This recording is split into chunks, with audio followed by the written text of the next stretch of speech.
Yo, crypto nation and mining family.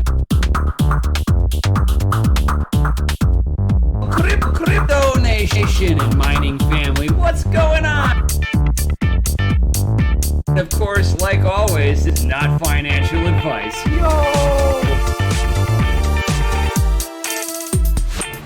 Yo, crypto nation and mining family. What's going on, guys? So, I've got a little bit of an interesting one today. As you guys know, I have been testing out on the 50th anniversary RX 5700 XT, which is the Lisa Sue edition, guys. So, been mining on it. I've been able to get it to almost 54 mega hash on that Ethereum Classic with the GDDR6 memory modules on it. So, after taking a look at the temperatures on there, which my temps are pretty decent on it. Let me go ahead. I've got all like remote Logitech stuff, so I can actually see it right here. I've got 57C on the overall PCB, and then the junction temperatures are at 65C. So I was able to calm that temperature down. If you just let it rip, it'll be like right around 97 C on the junction temperatures if you do not power limit this thing at all and just let it drink the power.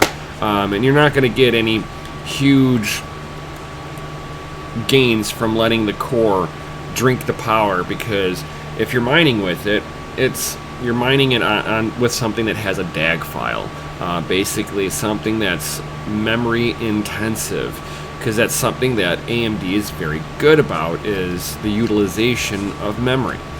With that being said, you're going to be sitting here and basically undervolting that core, pushing it as far as you can, so that when you push the timings for the core up as high as it'll go before it starts to crash, then you're able to sit there and kind of match the memory up with it so that your timings are in conjunction with each other.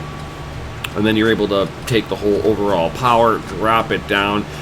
Instead of it trying to utilize 160 to 180 watts, I'm able to get it down to about 130 watts, running, not so stable at 33.9 was the highest that I actually saw on there. It would hash for about 10 minutes. So if you're trying to do extreme overclocking on it and it can hang for 10 minutes, it's like I'm thinking I'm going to be sitting here setting a standard up because of the fact that I do want to do some extreme overclocking. It's not practical, but it's fun. It's like GPU drag racing. You don't need to hold on to it for a long time. It just needs to get to the finish line in one piece.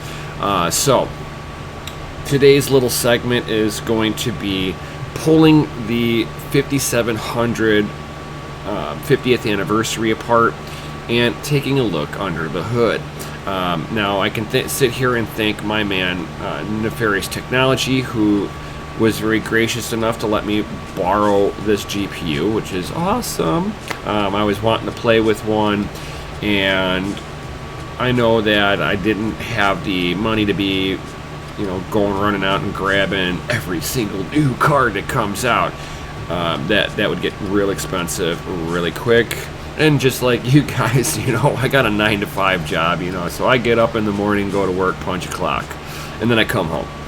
So I'm not a millionaire to be able to just do whatever I want, unfortunately, So with that being said, let's dig into today's little segment. Boom. So what you're seeing here and laid out in front of me, besides, a messy desk, it's a little messy to me, you're seeing some interesting products on here. One of which you see me all the time. I put this on all of my GPUs. This is Arctic Thermal Compound MX4. The MX4 is non-conductive, so Basically, there are no metals in here. It is a carbon base thermal paste, so you can sit there and slather this thing anywhere you want. You can let it drip onto anything you want.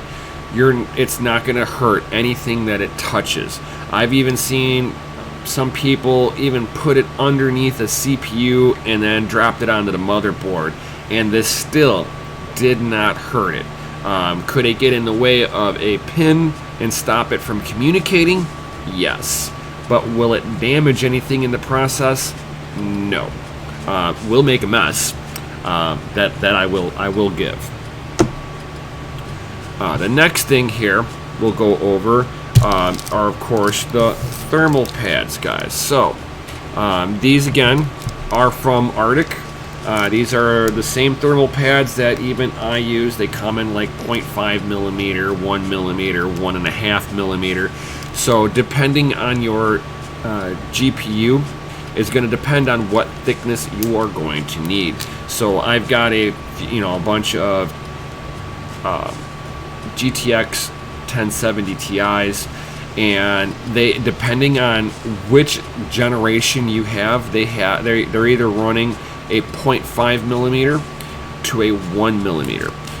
So just kind of pay attention to which one that you pulled off, measure them, all that good stuff. Whenever you get a brand new one, it comes in, you can get these are the really cheaper ones, $7.99, as you can see the price on it. That's American, and comes in with just enough thermal pad to really do one GPU. So just kind of keep that in mind.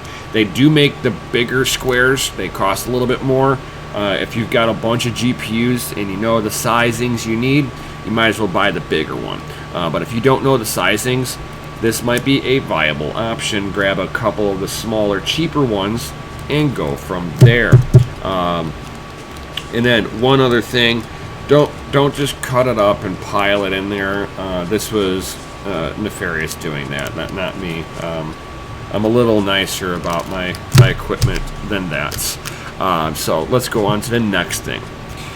We will go on to with this one. So this is the graphite thermal pads.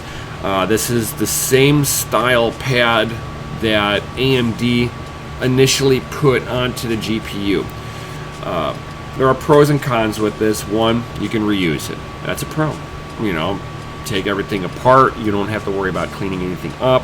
You can just put take the old pad off, put that off to the side, clean your card, do whatever it is you're doing with it, and slap this back on.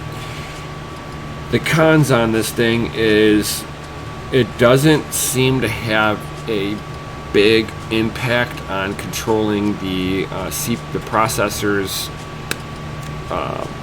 temperature on there for the GPU's main processor.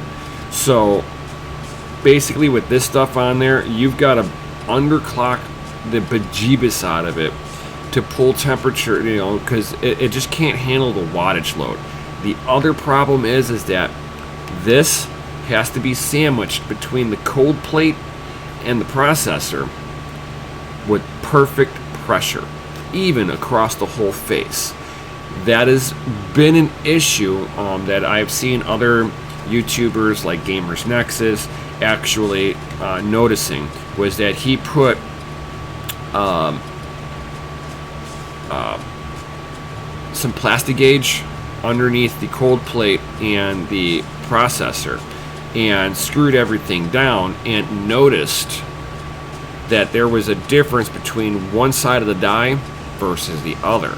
So if this isn't getting full pressure on there, it does not have full temperature transfer going through this. So that is a definite con on this one. Then there was a couple of other things that my man Nefarious gave me to be able to test out on there. Some of the stuff I will not utilize because of the fact I know some of the performances on it. We'll start off with this one, the TG7 from Thermaltake. This stuff you can pick up at Best Buy. I don't know what Thermaltake was thinking whenever they came out with this product, but it is horrible. I put this onto one of my GTX 1070s, not even the Ti, just a 1070. Went to go rethermal paste it. I grabbed this because I was waiting on my MX4, and I ultimately wanted to see the performance on this. As soon as it started, like under normal workloads, not even gaming, I won't even put this stuff on gaming, because when you're gaming, you're basically, the card's is gonna go into full boost mode. It's gonna ask for all the power, and this stuff does not have the thermals to be able to dissipate a card under full load. So under normal loads, if you're just surfing the web and whatnot like that, this will work for you. As soon as you put your GPU under workload, your card will live over 70C. I hate to see my cards over 69C. That is a lot of temperature in there. I mean, you're looking at, well over 140 degrees Fahrenheit. That is unacceptable with this. I think that Thermaltake could have done a better job with this and actually gotten a lot more performance out of it, but somewhere down the line, somebody in the engineering department was told to cut a corner by the bean counters, and this was the garbage that they now sell. So don't go run out to Best Buy and grab this stuff. It's the TG7. You can see right here, it's got 3.3 WMKs, which is the thermal units on there. This stuff here, does it say on here? No. But I believe that this is like 8 point something WMKs. So this is, almost double the performance on there. So this has a much higher temperature threshold than this. Now the other two things actually have a better temperature threshold than this, but let's dig into that one. So the next one that I'm gonna show you is this one. So this one I love using on my CPUs. This is the best stuff to use on, one of the best stuff, not the best stuff, one of the best stuff to use on a CPU, which is Arctic Silver 5. This stuff has little bits of silver in it, so it's using a little bit of metal to help transfer heat, because we all know that you put coolant through a radiator, which is metal, and the metal will absorb that heat, and as the air passes through that radiator, it dissipates the heat into the air, into the atmosphere, right? This stuff is beautiful for doing that. And the reason why you're putting this stuff onto the die set or onto your CPU is that the world did not make anything perfectly flat. There's pores and stuff. You have cutting grooves that are microscopic that you can't see, and this stuff here will fill in that void. Problem being is, if you put this onto a GPU, if it oozes over the edges of that die set, around the die, it's not like your CPU, where the CPU's got a lid on top of the die. So you got your chiplets, a little bit of thermal compound, and then the lid, and then you've got your cooler that you're putting down on top of it, and you use something like this to put it on. This way you got some of the best performance out of that lid. Problem being is that, since it's on a lid, you don't have to worry about, short circuiting out a chiplet. On a GPU, there is no lid. So if this stuff oozes onto the edge of that chiplet, it's going to fry your GPU. There is no coming back when this stuff decides to short circuit on that chiplet. Done. So don't use Arctic Silver 5 on your GPUs, guys. You want to use a carbon-based variant. They do make Icy Diamond, which is really expensive stuff too, but that stuff is, diamonds, that's carbon. So you're getting a really high thermal conductivity out of it, but the Icy Diamond, I don't see the necessity to go that hardcore on a GPU. We are not mining in 150 degree weather with this thing maxed out on full load on power. That's something that I would utilize if I was doing extreme overclocking. That's where that would have its beneficial place. The next thing, I do like this stuff too, which is Thermal Grizzly. This is one of the overclockers of thermal paste of choice. Thermal Grizzly makes some of the highest temperature threshold thermal pastes on the market. Liquid metal. They've got like this stuff, which is the Conducto knot. And again, just like the Arctic Silver, this has got metal in there. So this is like liquid metal. And you can sit there and see that it says liquid metal compound on it. This again, I would be putting onto my CPU, not the GPU. I've seen people de-lid their CPU where they take that little lid off to expose the chiplets, and then they very, very, very carefully and I say with extreme caution, and I still probably wouldn't want to put this on the chiplet, but I've seen people do it.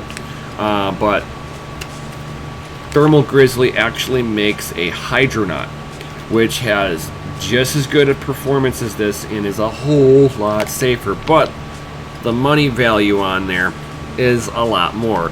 And their Hydronaut has a little bit more thermal headroom than the MX4 for a little bit more of a price tag on there, because you're getting, top of the line thermal paste basically. And you can see even here, DeBauer, he is an extreme overclocker. My camera totally did not focus in on that. Let's see here. There we go. DeBauer. So this guy is from Germany. He does extreme overclocking. Very knowledgeable guy. Same thing with Gamers Nexus. Both of them do extreme overclocking. DeBauer does extreme overclocking professionally. So the guy does liquid nitrogen, liquid helium, and holds a couple of records, or has held a couple. I don't know if his records have been broken. But this stuff here I would not want to use on, especially on a GPU that's not mine. I don't want to destroy this on Nefarious. He didn't realize that he had given me some of the liquid metal, the metal stuff. So, whatever. I've got my MX4 that I will utilize on here because I trust my MX4. And then he gave me, of course, extra thermal pads just in case whenever I pull this apart, because I told him I wanted to pull it apart on camera. And he's like, yo, go for it. Here you go. Borrow it. And when you're done, give it back. I'm like, baller. So big shout out to him. If you guys ever want to check his YouTube channel out, for sure, it's Nefarious Technologies on YouTube. Oh, he's got some pretty good content on there too. With his workload, he doesn't upload tons of videos, but he does upload some pretty decent videos. So go ahead and check him out. Big shout out. So the next step is really realistically, I have it mining over here right behind me on my little test bench on my table here. I've completely taken over the table on the wife. Put a whole bunch of cables on the floor that she could trip over, So, as she's sticking her tongue out at me. So, the next thing I'm going to do here is I'm going to go ahead and power this thing down, and let's take it apart. So, turn off the miner. Don't just power stuff off. Make sure the programs are shut down. This way, you can safely boot, turn it off, and dismount the GPU. So now that I've got that off, go ahead and shut down. So as it's sitting here shutting down,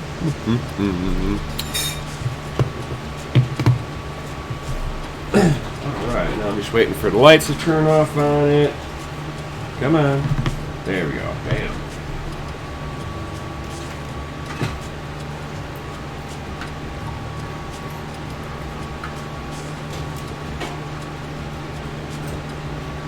Now I had this thing plugged into an H110 BTC mining motherboard, directly into the board, no riser on there, just because I've only got the one GPU mining away on there.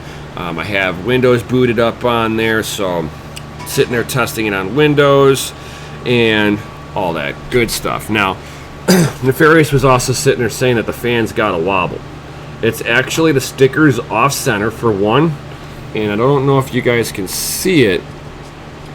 There are like words that are on there saying that it's 50th anniversary. So it's got like a little bit of a black spot, and then whenever you spin it, it goes from a thin line to where the words are. So you kind of get this like little oscillating effect from the letterings to the striped line, and then they have the sticker off center. So it physically looks like the center is wobbling, but if you look at the fan blades are not wobbling, and it's only coming from the center. If there was that much wobble in there, this thing would be vibrating. So Nefarious, the sticker is off center. I'm just saying. So I've never pulled one of these bad boys apart. So the first thing we're going to go ahead and do is, you know, of course, I've got the Gamers Now. I watch his channel. I support him. He's been in the industry for quite some time. And he made a nice little tool set with magnetic tips on there just for pulling apart GPUs. So let's go ahead and dig into this. Boom. So got it on my workbench. Let's go ahead and take this back plate off of here. Now, if you guys are here in the United States, you have the right to repair, which means that they can't void your warranty just because you opened this up. That is a good thing. Go ahead and take these few screws out of the way. Now, being a blower card, basically the cooler runs on this thing with one single fan, and it blows everything this way.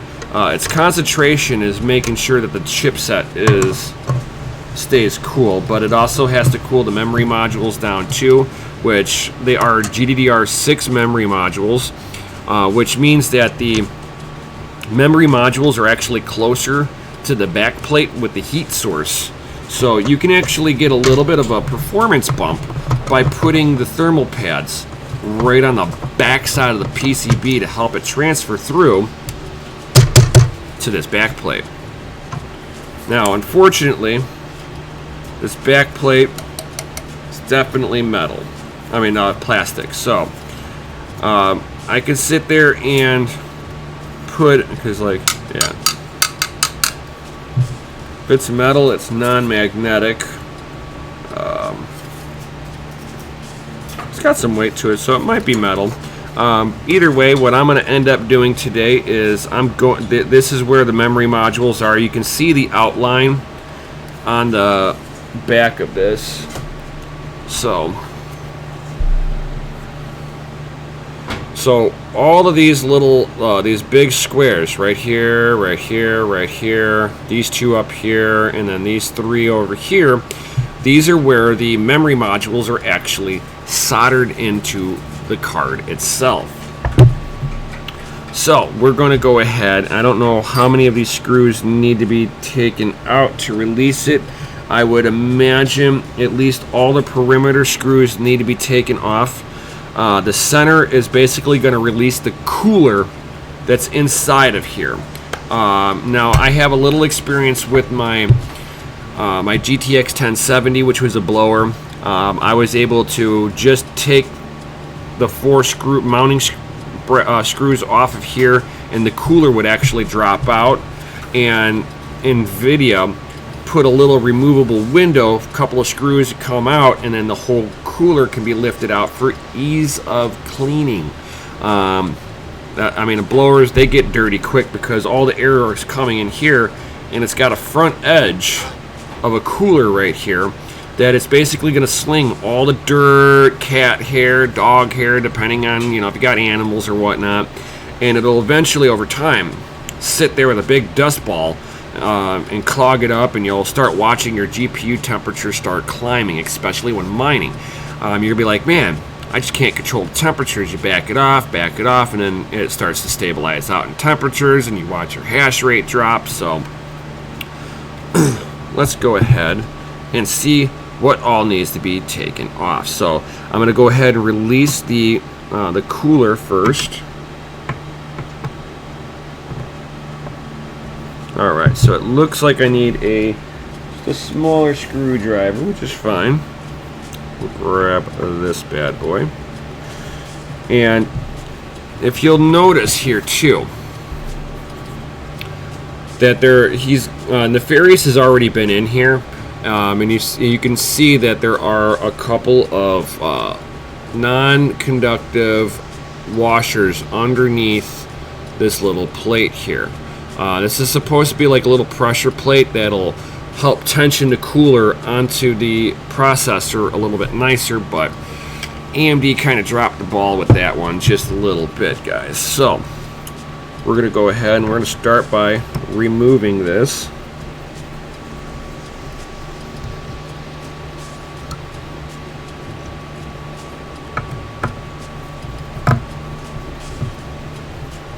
This thing's definitely got a little bit of spring tension behind it.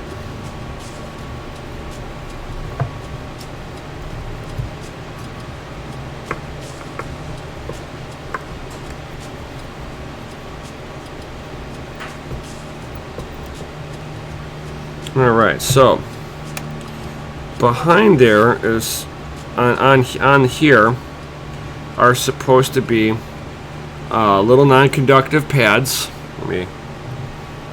So we got non-conductive pads that are on here that stops the bracket from touching the PCB, and then you should be able to see that on the very ends of this, let's see here if I can get it to focus in. There you go. The screws all have springs on them too. So go ahead and I'll reorientate this, and I know that this one's got a little bit of a white mark on it, and that went to this lower corner here. And I could take up these, and then you can see this is what he put underneath there to kind of help put a little bit more pressure down onto the board itself.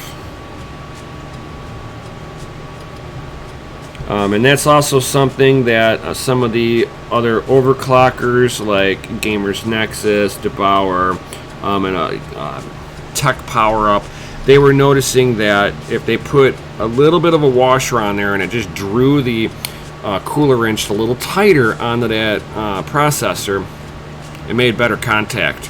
So we're going to go ahead and since nothing seems to be coming off, I know I need to take off more screws off of this. So let's go ahead and start attacking this. Now I do not know what all needs to be taken off. These 3 screws right here are a little different than all the rest. I can sit here and show it a little better. So these screws that are right here are a little different than all the rest of the perimeter screws. So I'm going to assume that those screws do not need to be messed with, is what I'm going to assume. And we're going to take off all the screws that look the same. I'm going to start off with just like the perimeter and see if any of the inner screws need to come off after that. So let's kind of dive in. Grab the right screwdriver.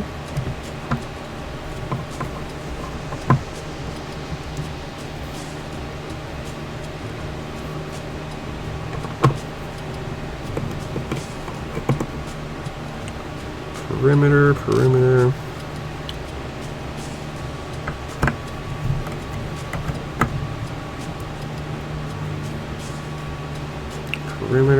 All right.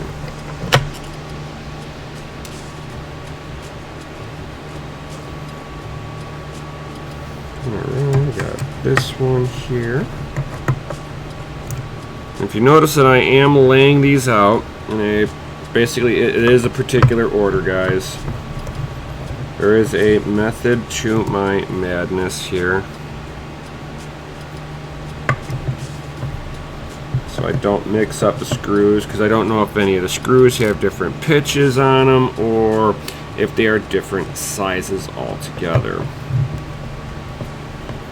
Go ahead and take this last one off, and let's see if the cooler peels away.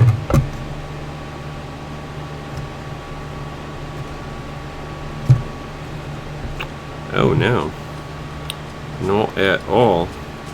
So I'm figuring that these 4 inner screws here also have to get taken off. So we will go ahead and boop.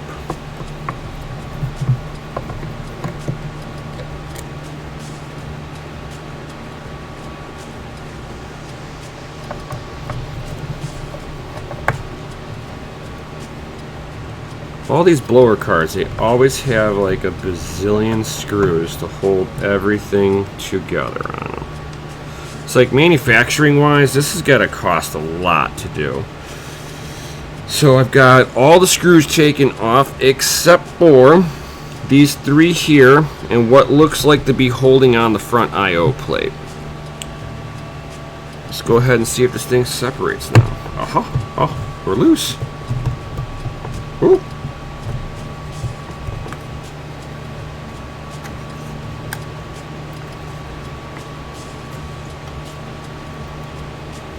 Come on.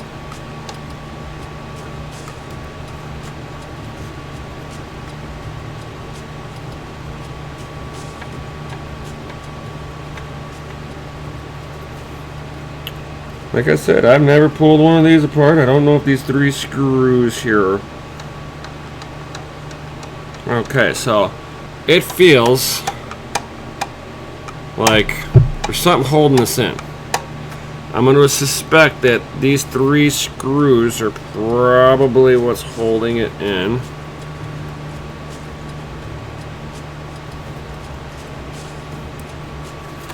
Maybe even this 1 screw here. I'm going to go ahead and I'm going to take this 1 screw out and see if that made a difference.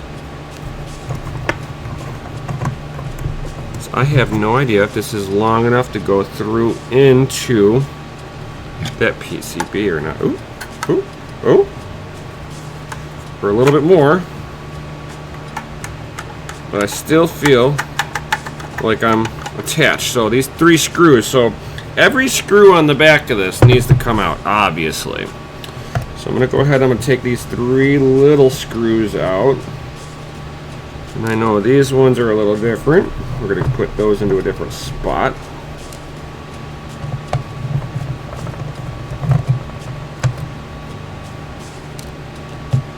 And this thing should now peel. Ooh, look at that! Peels right away! Look at that!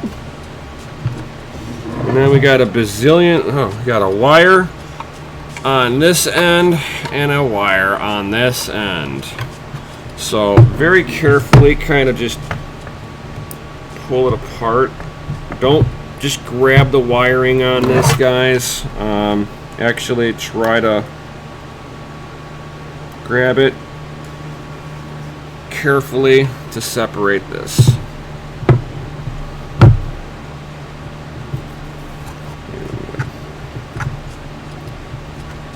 Out of there.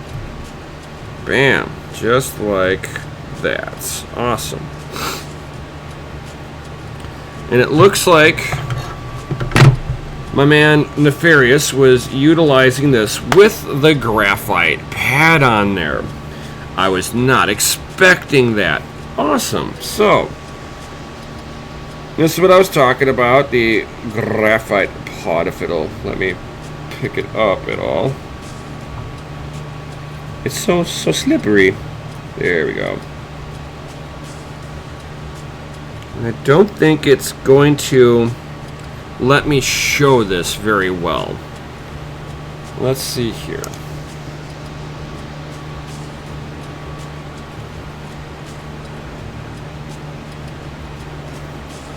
It's hard to see. My camera doesn't seem to want to pick it up. But I can tell that the one edge here doesn't have as much of an indentation on it, which tells me that there wasn't enough pressure on here to keep it as cool as it should. So that might be some of the reasons why I can't push this as far as I should be able to. So I'm going to go ahead and I'm going to put that off to the side here. I'm going to take off this, and I'm going to clean the copper cold plate on this. Yo. And what I like about this is that they actually do use a copper cold plate. So that's really nice.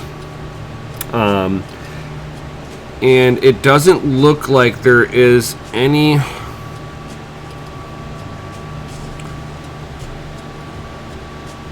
just kind of like checking this out, but it doesn't look like in videos the little pegs would actually stop it on the PCB, but it looks like those pegs would fit through the PCB, which is some of the reasons why pressures are an issue, is that they don't have it uniformed on pressure wise. Go ahead and clean off these little memory modules just a little bit here. While you got it open, it's always nice to just go ahead and give it a quick wipe.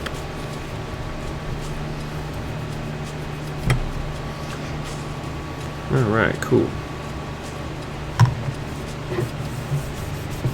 Now I know Nefarious was mining on this prior to me getting it, which is fine.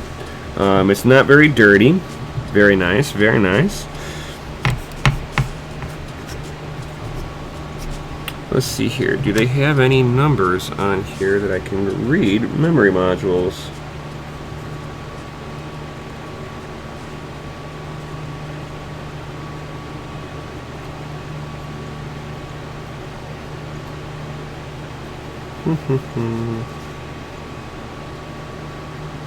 Let's get a little extra light on here. So we got Samsung memory modules on here. Baller. They are the 919s. So we got good memory on here. So this is a memory watt lottery winner. That is really nice and all that good stuff. Over here we have power distribution. But you got to make sure that you keep all of this stuff cool. That's why corresponding onto here, they've got little ways to be able to transfer some heat. They do have little fins on the inside here. I wonder if you could take this apart more. Let's see, 1 screw, 2 screws, 3, 4. Let's see if I can open it up a little bit more to actually see the cold plate in here. So, yeah, we're going to do some stuff to this thing and see if we can get some more performance out of it. And the other thing I want to do is, of course, open it up a little bit further. So, let's see if I can do this. This little wire over here is for the LED Radeon, and then this one over here is for the fan itself. The fan is now basically loose in here. This was the 3 screws that were on the PCB that were different from all the rest of them. They hold the fan in place. So let's see if we can separate it out to get the fan out of there.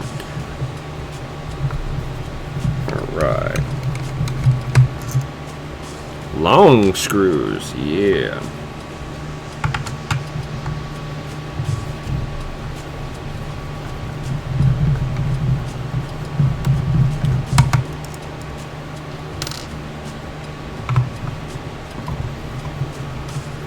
We got one more after this. And it should just come apart now. Because you would want to do this just in case you ever have to clean your cooler off no matter what. So this would need to be separated at some point in time. see if I can do this. Okay, looks like I got one more little screw down here.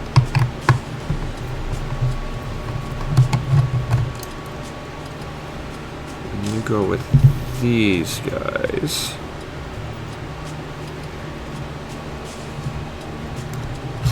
Aha! I got it. Bam. Let that fall through.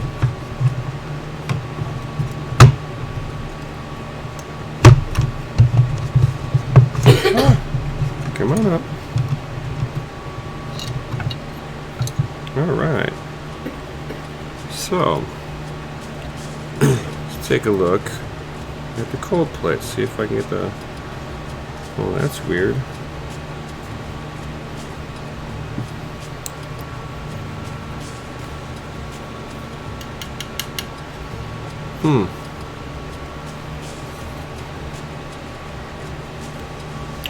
So they formed the holders to actually hold on to.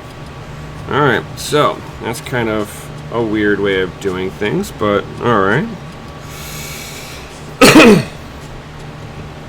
I would wonder if they've got anything in between here. I would have liked to have taken the whole cold plate off. So the cold plate on here is kind of like what I have on my FPGAs, actually. So let's go ahead and shoot it like this. So the fins are bent over, so no wind actually escapes out from here and is forced all the way across out the exit. And then this would be where the PCB would, in the rear I/O header to go onto the back of the case would be blowing outward. Fan would be right in here.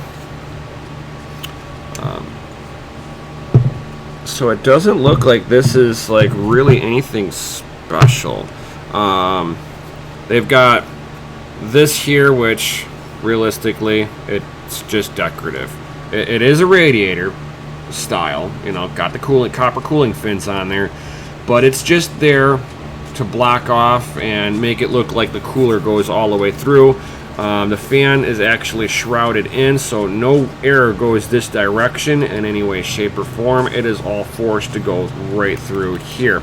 And that's what I was saying before, like the fur and dirt and dust bunnies and everything will get trapped right along this front edge because that's the only thing that's exposed to the fans. It's not like where you got dual fans on here and everything blows through the radiator this way. You have more surface area exposed to the fans. And then of course you have your replaceable fan, bam, just like that. And even more so, you can see from the back side that there is no wobble on it from the bearing side, because I'm looking at it from this side. Oh, it's kind of hard to show this and hold it. Yeah, I don't want to drop this. But yeah, you could feel the magnets inside of this. It has very strong magnets on it. Of course, you would expect to have stronger magnets on it because of the fact that it has a lot of static pressure to be able to blow air through a radiator. And then, of course, we have our the front cover with that goofy dent right here, and it's, you know, the dent is brought in on the inside of it too. You can see where the fan has been blowing dust on this, so you can, you know, it's like, well, you got everything apart, you might as well de-dust this bad boy. And then you have right here the little header that actually illuminates the Radeon logo on there with a 2-pin on-off connector, basically. If you wanted to save a little bit of power, you do not have to by any means plug that back in. I will, because Nefarious had his plugged in, and I will be respectful and put it back together the way I found it. The only thing that I won't be putting back together the way I found it will be putting that graphite pad back on. I just won't do that, no. So let's go ahead and start kind of reorientating some of this good stuff. It's always fun to try to get wires to go back into their original holders without any kind of fight on it. Probably need a little screwdriver just to kind of help coerce it back out. I know you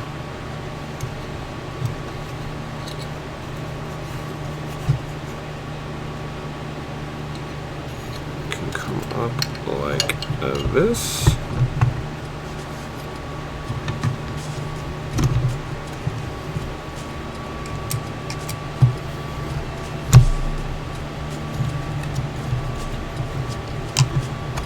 Turn the triangle around a little bit. And of course somebody's gonna knock on this fucking door when I'm doing stuff. Alright, so I've got this now. Alright, bam.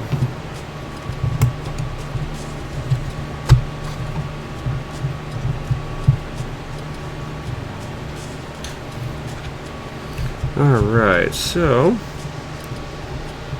that's back together. Got enough slack on there. I've got that back in here. Let's go ahead and get the connector to feed it back up.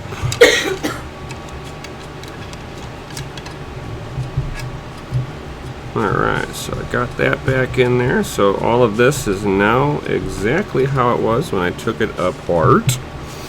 And time to start reassembling some of this good stuff.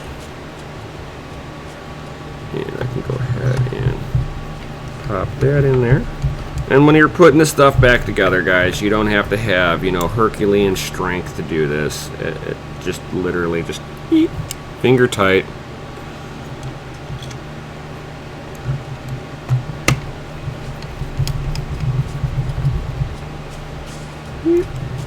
Now, I don't even know if Nefarious has taken it apart this far.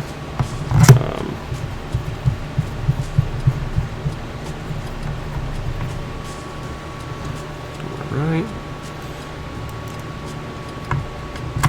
And if you guys ever have it where you got an extra screw here and there, take it back apart and figure out where you forgot to put a screw back in. No parts left over, PLOs, you know. Alright, so tight, tight,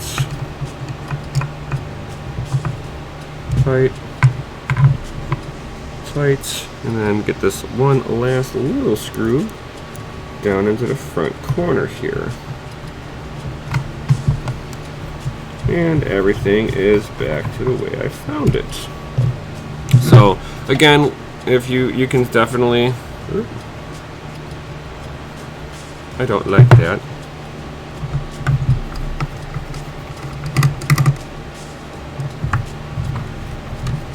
It looks like the thing did not want to sit on the cooler properly, on the rear decorative cooler, so I'm gonna have to figure out why it didn't want to do that. Shouldn't take that long to do this. So like it might have been just, it's got like a little groove in there and I didn't capture it all in the groove all the way, which is okay. Go ahead and lift that out of there. Lift that out of there.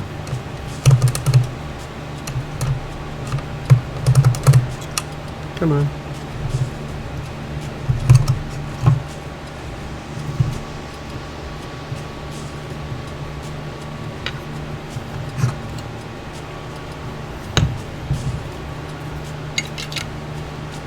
Definitely leave that in there like so.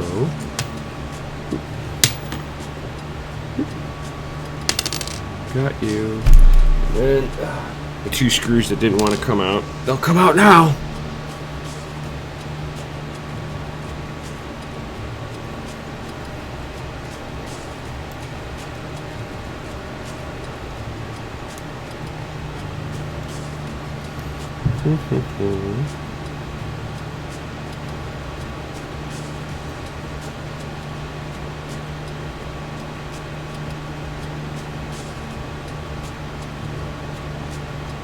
Being that this is copper on this little decorative back piece,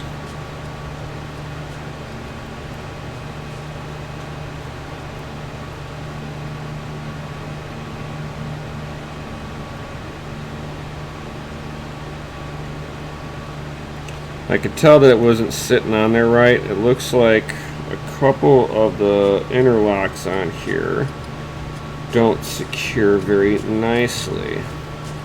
So I'll have to pay a little bit more attention to how this thing's collapsing on it. It's like you're trying to get it to slip into this little groove in here while landing the fan on it at the same time and getting the front header panel power to come protruding through at the same time.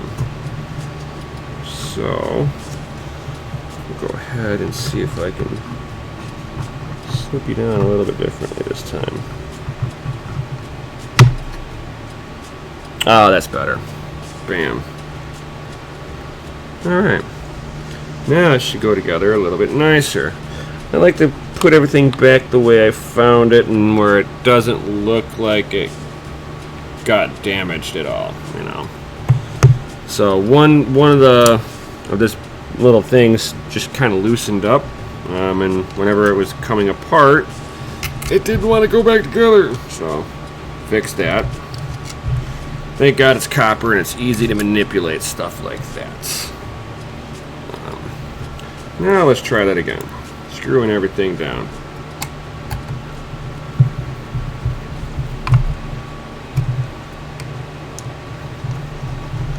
And you can see that I don't even put everything back together perfectly either. And I'm just going through and screwing everything right back down.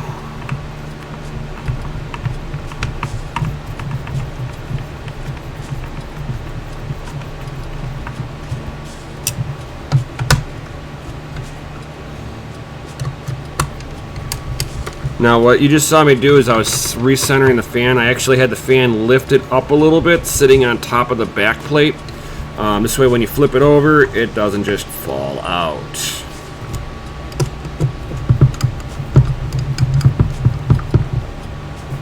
Tight, tight, tight. There's only here, 1, 2, 3, 4, 5 screws on this thing, holding it together. Bam. So now everything is back together. Doesn't even look like I was in here, right? So the next thing I want to do is basically put my MX4 thermal compound onto the PCB here. So let me grab the PCB, put this into my lap. Now you can see that my PCB is really nice and clean. So from here, I could put a little bit of this on there. You don't have to go hog wild. I like to put a little X on there.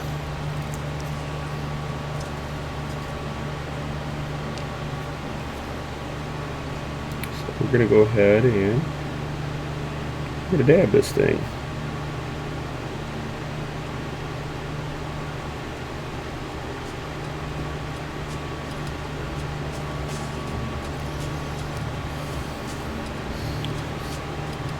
And you don't have to worry about putting too much of this on here.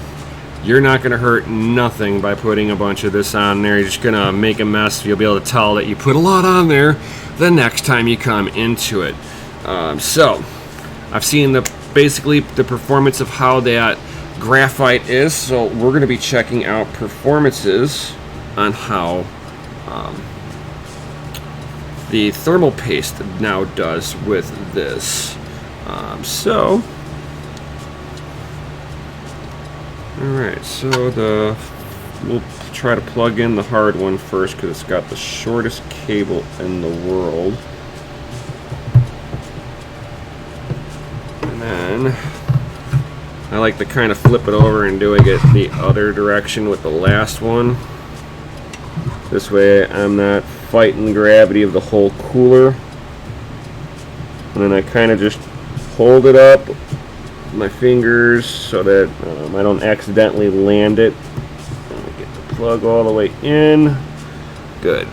And I still have not let it sit together yet.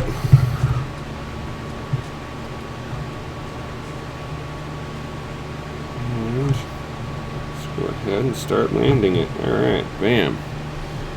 It is landed. So, like I was saying, on the NVIDIAs, the cooler, where the pegs that the screws actually go into that are right here, to the cooler from the PCB, the pegs that they have on for AMD actually slip into the hole. So there is no real stop on this. So when you're putting this together, kind of keep that in mind, guys. That a lot of people were benefiting by putting a couple of washers up underneath the piece, underneath here, for spring tension. The first thing I like to land on here is the cooler itself. This way I'm not fighting the cooler moving around anymore. So let's go ahead and put all of this good stuff back together.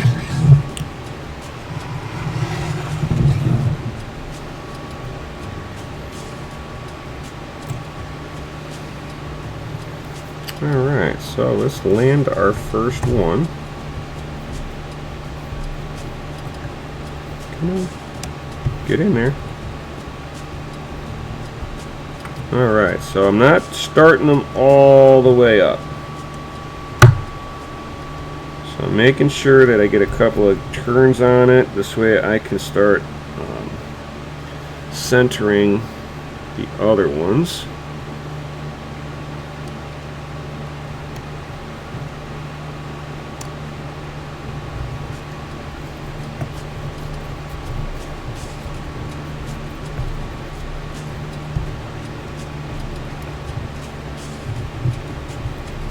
There we go.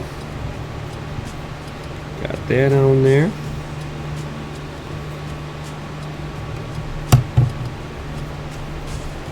Alright, now I can sit here and sail these homes.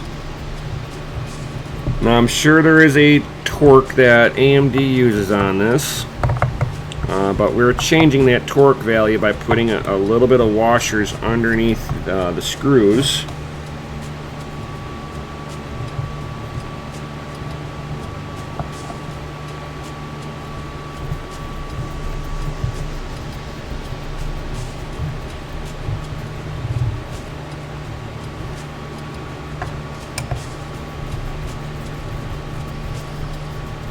We're going to see how this improves everything.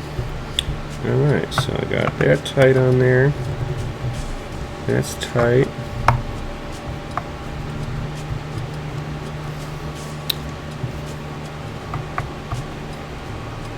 Nope, they don't like you.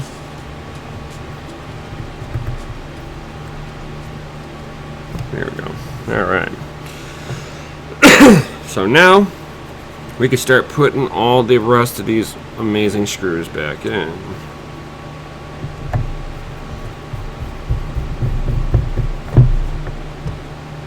Tight.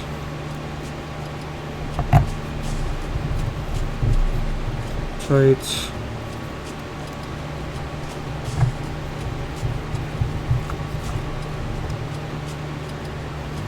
Tight and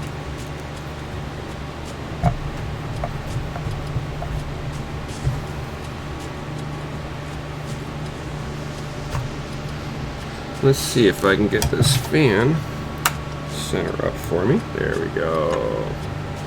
Because I need to land these in there next. Let's do that next. Get that fan secured.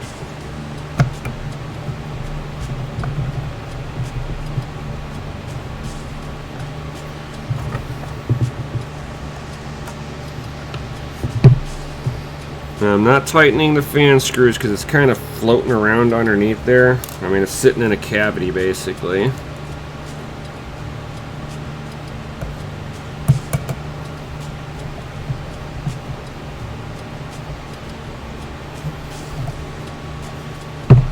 Get this last one.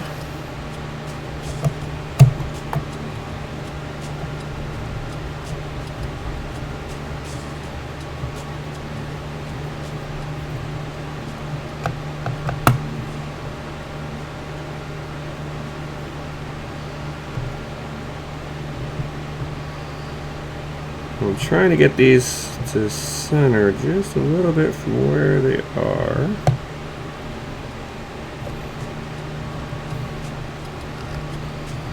Alright. I can get you guys all the way home. Alright. Now the fan's back in place. Now I can start just setting screws in here.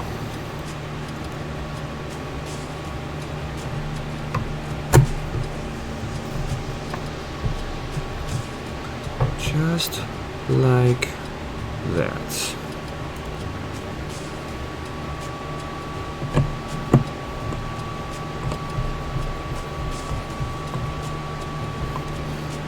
Now, just want to remember which holes were being utilized, so I can that one, so these ones,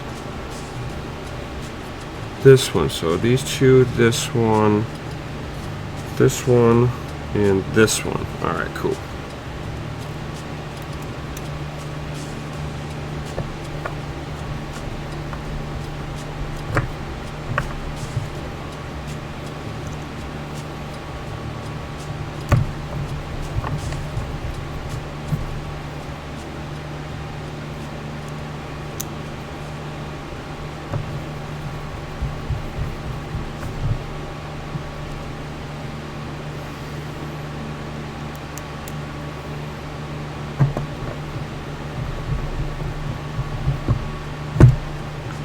Bam.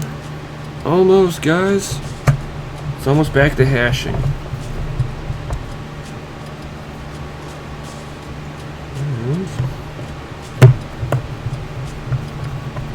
that was all the screws that I've had up until here. So the only screws I got left holds on the back plate. Oh! So, but like I said, before I put this, it almost sounds like it's metal. I'm going to use it as metal. I'm going to hope that this is an aluminum back plate. And we are going to put some thermal pads behind all the memory modules. Let's dig in. So we're going to take the various hodgepodge of various thermal pads here. I'm going to try to take the glob out. Ugh. And we're going to try to peel one of these. This is why I don't like doing it like this. Nefarious. Why? So I'm going to put one here. Bam. Just like that. Let's see here. Do we have something else that will look like it can?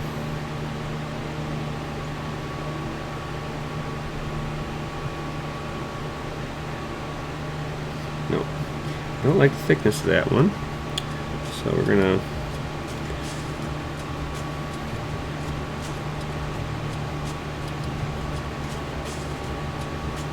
put that there.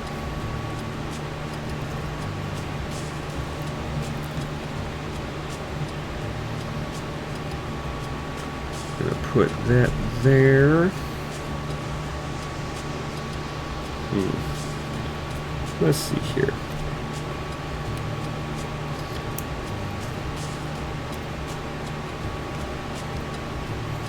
Let's see about this one. Ah, there we go.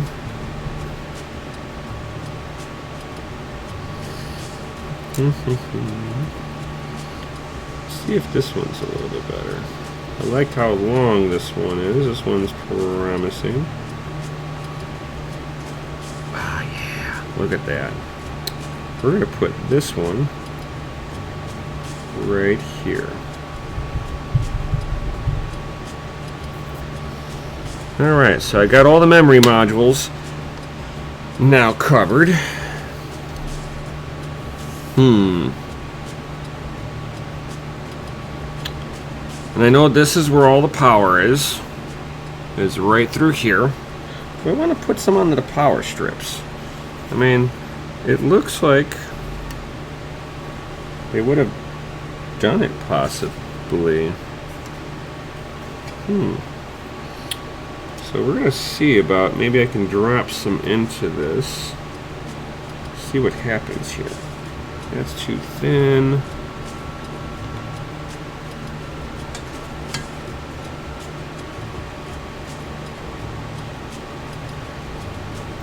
Put some, like, there's like little grooves in here. I'm going to utilize them.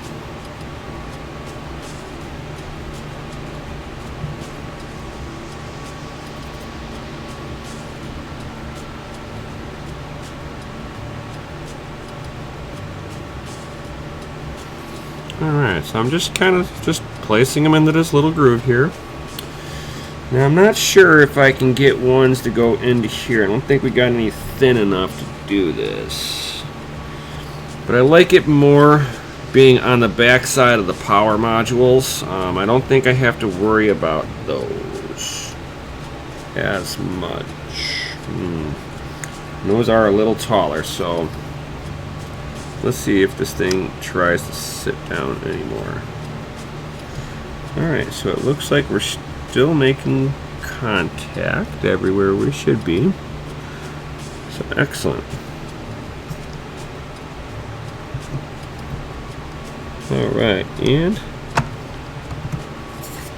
everything seems to be making contact where I want it to also. Excellent. So the memory modules are actually being hit by this, so we have good contact there. So we're gonna help dissipate the heat off the power, and let's go ahead and slap this thing back together. I bet you this thing is already gonna run nicer.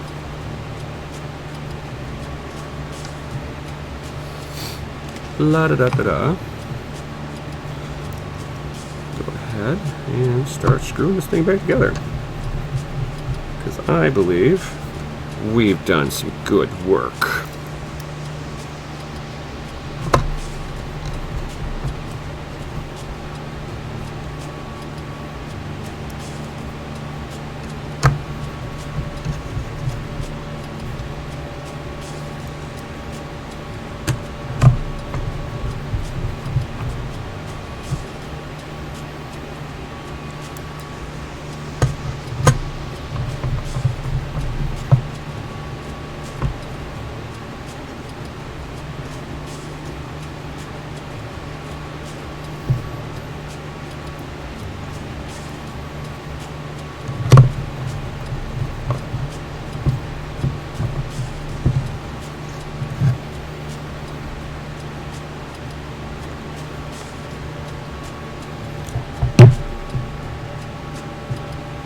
Why does it look like should have one more screw somewhere?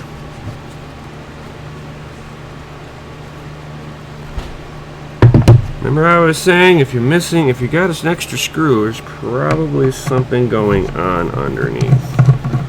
Dang it. So I don't see any other spot that I took a screw out of.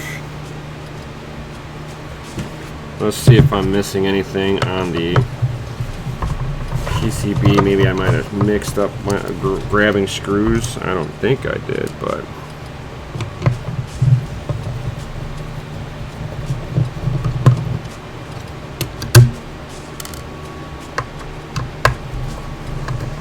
we can double check.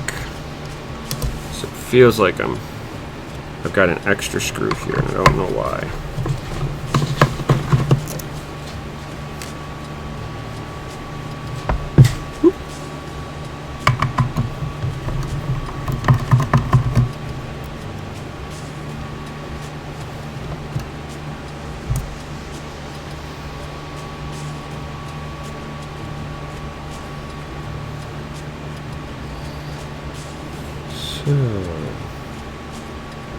Aha.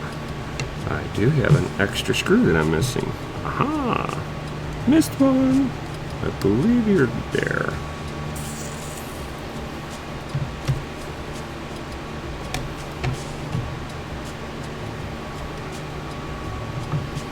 So I should have 1, 2, 3. So 1, 2, 3, 4, 5, 6. Uh-huh. Yep. I was missing one.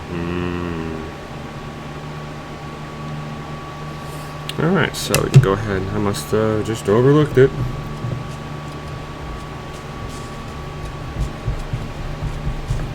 Alright. And now you are down. I hate having parts left over, so fixed.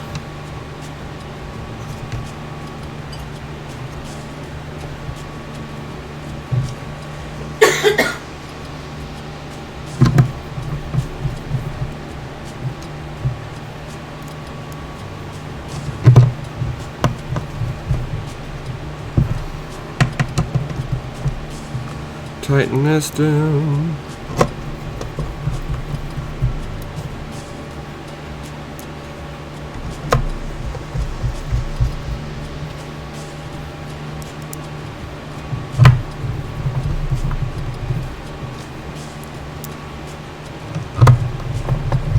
And now we have run out of screws. Yes.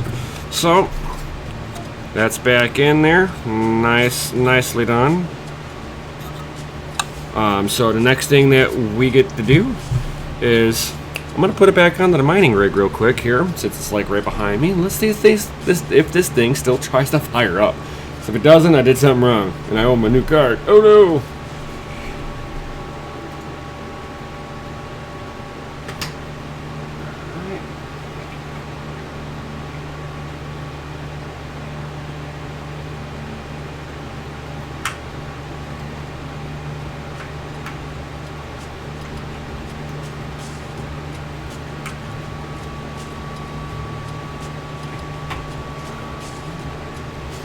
Okay, so it's all plugged back in. That easy, because it's a test rig. It's not in a case or anything like that. Let's go ahead and fire it up. See what happens here. Do we get lights, camera, action on it, or is it just artifact out on me because it just overheats right away? We have video. That's a good sign already. So I didn't destroy anything. Awesome. Go ahead. Got my wireless keyboard here. Get into it. Alright. And then from here I don't need so much the keyboard. I need more of the mouse on here. And I'm going to go ahead, I'm going to fire up the Radeon software, get into their tuning, which is their global Wattman. Let's go ahead and tune this thing up and see if we, with the same overclock I had on there, let's see if we get any more performance out of there with the configuration that I had.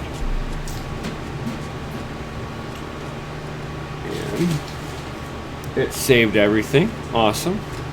Now I can just go ahead and fire up the miner. Make sure it's got, yep. Everything is identical.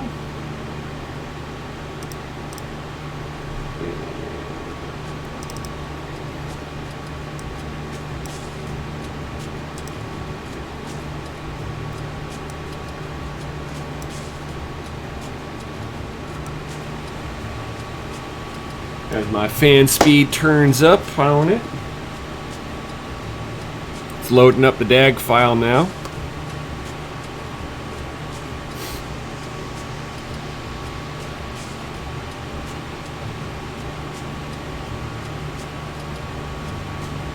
Let's see here.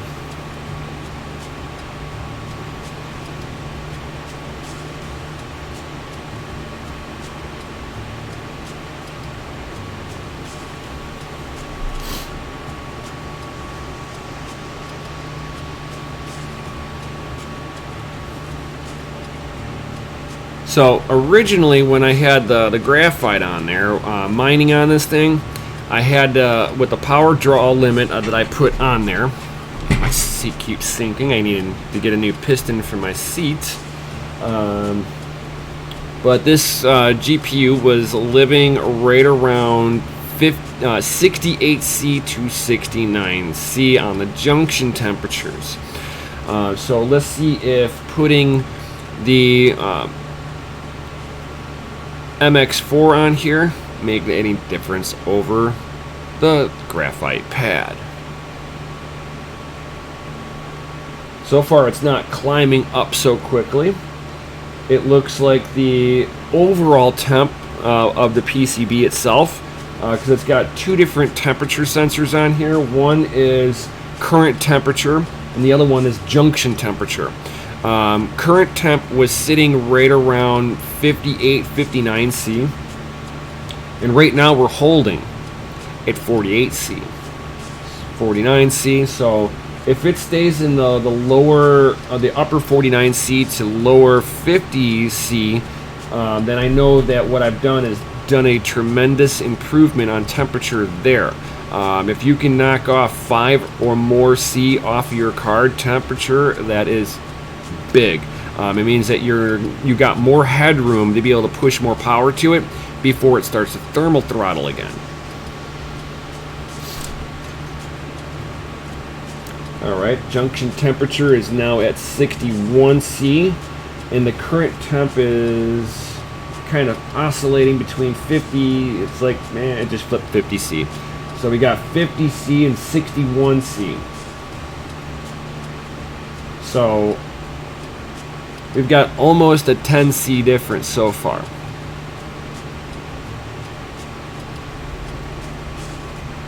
Go ahead, let it sit here for a moment. I know this is a long video, guys.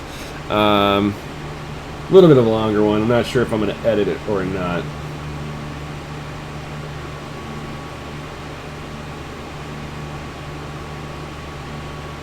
I got 62C now on the junction temp, 61. So now it's bouncing between 61 and 62.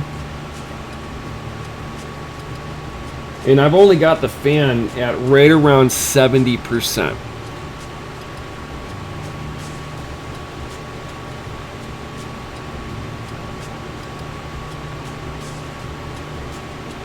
Alright, so current temp is 50 to 51C, so it's definitely slowing down on how fast it's climbing.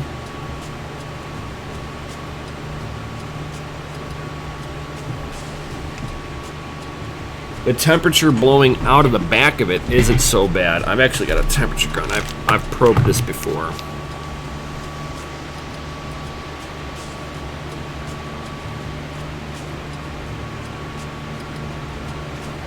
And before I had 105 degree temperature coming out, and now I'm at 97, 98. So I've already dropped the exit temperature by 7 degrees Fahrenheit.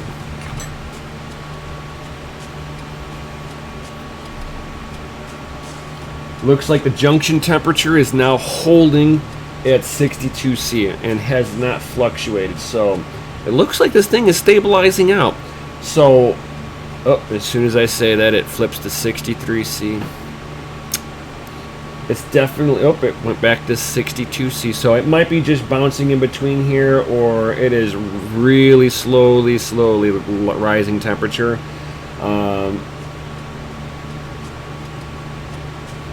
And which is what I was watching it do before, is it was flipping between 68C and 69C on junction temperatures.